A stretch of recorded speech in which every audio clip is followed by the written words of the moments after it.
अध्यापक वर्ग एवं छात्र छात्रा, बच्चों, जैसा कि तुम लोग जानते हो आज 15 अगस्त है। हम लोग 15 अगस्त क्यों मनाते हैं? क्योंकि 15 अगस्त 1947 को हमारा देश आज़ाद हुआ था। आज़ादी का पर्व मनाने के लिए हम लोग हर वर्ष 15 अगस्त को इकट्ठा होते हैं। वास्तविक रूप से 15 अगस्त मनाया गया था 1947 को। उस समय हमारी उम्र लगभग 4 साल की रही होगी। जब 15 अगस्त को स्वतंत्रता की घोषणा हुई तो सारा देश जो है जगमगा उठा। हमारे उत्साह से खुशियाँ बटोरते हुए सारे लोग इधर उधर नाचने लगे। ढोल मैया जिसके पास नगाड़े थे, जो भी था जिसके पास, वो बजने लगे। लोग गलियों में घूम घूम करके चिल्ला रहे थे कि हम आज़ाद हो गए, आज़ाद हो गए, अब हमें कोई तकलीफ नहीं पड़ेगी, अब कोई सताएगा नहीं। इस प्रकार से सब लोग गली गली में घूम घूम करके खुशियाँ मनाने लगे और तरह तरह के सब लोग मिठाइयाँ बांटने लगे, जलेबी बटने लगी सब लोग। और स्कूल में छोटे बच्चे झंडा लेकर इधर से उधर गलियों में प्रभात फेरी के लिए दौड़ने लगे। तो बच्चों, इसके पहले अंग्रेज़ों का शासन था। इन अंग्रेज़ों ने हमें कितना सताया, कितना दुख दिया, इसका वर्णन करना तो मुश्किल है।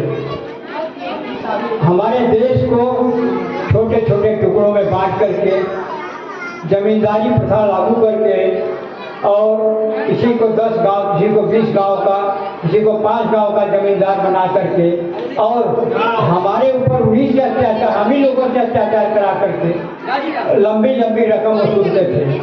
चाहे टैक्स के रूप में जमीन की, जिसको मालगुजारी या लगान करते हैं, चाहे सूखा पड़ता हो या बुरा आता हो, लेकिन उनको लगान देनी ही पड़ती थी। जो लोग लगान नहीं देते थे या मालगुजारी नहीं जमा करते थे, उनके मवेशी, गाय भैंस बैल खोल लिए जाते थे और उन्हें नीलाम कर दिया जाता था।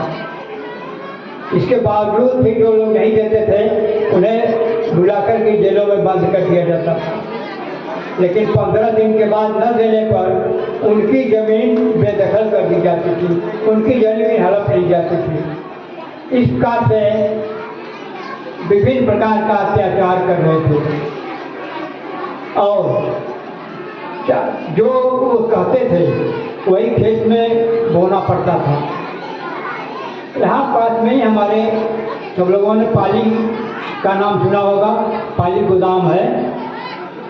वहाँ ज्ञानपुर और सुरजामा के बीच में गांव है। यहाँ पर नील की खेती कराते थे। यहाँ पर डाक बंगला था अंग्रेज़ों का और मिर्ज़ापुर जिले का मालिक था एक मोरम साहब। वे लोग क्या करते थे, जबरदस्ती किसानों से खेती, अपनी दैनिक गेहूँ चावल वगैरह न बुआ करके नील की खेती कराते थे।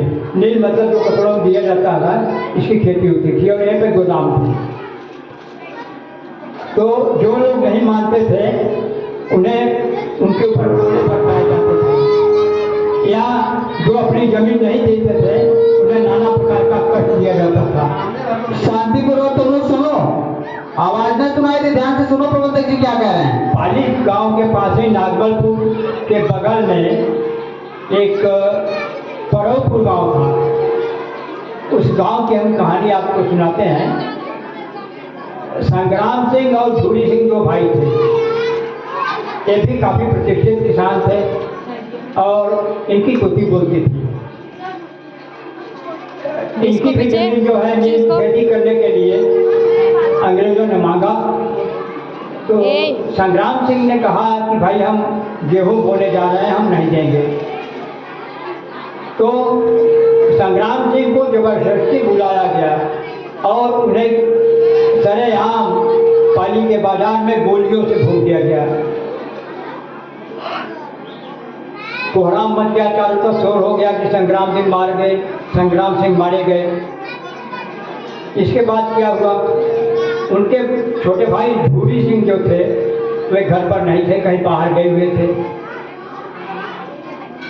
कुछ समय के पश्चात जब वो लौटे हैं तो देखा यहाँ घर पर कोहराम मचा हुआ था।